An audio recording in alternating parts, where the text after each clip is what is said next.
Okay, let's learn factorization by grouping right now.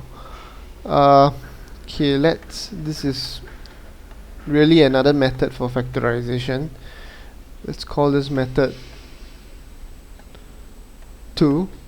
Alright, so for example, if you have got ax plus ay plus bx plus by, how would you factorize it? Okay, first you look at these two terms.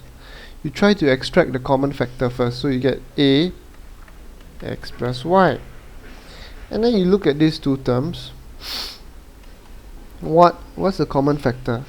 B. Okay, and you get you get bx plus y. Okay, can you see that these are similar terms? Yes, so you can extract it once again. If you look at this as two terms as a common factor, you get a plus b. Alright, so this is how you do factorization by grouping.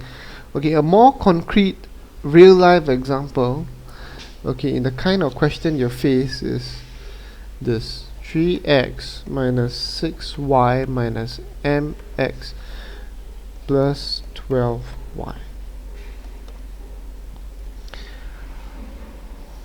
Okay, any common factors here between these two terms? Yes, there is 3x minus 2y.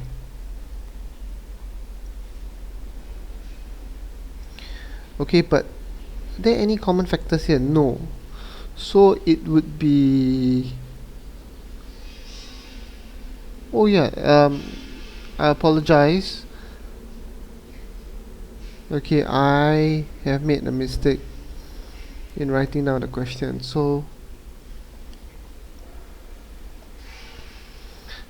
this plus 2 3x minus 6y minus mx plus 2 my. Okay, let's do it again.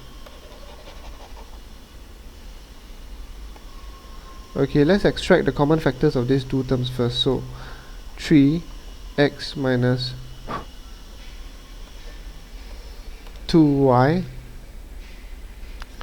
Okay, any common factors within these two terms? Yes.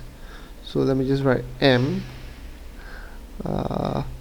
Okay, you get a minus x plus 2y. Okay, now these two terms are not similar. Alright, so what you have got to do is you've got to make adjustments to the signs here. So if you put negative m here, this will automatically change into x minus 2y, and then they become similar terms. Okay, minus m times x will give you minus mx. You're not changing anything. You're just representing the information. Minus m times minus 2y will give you positive 2my. Okay, and there you go. You've got your common factors.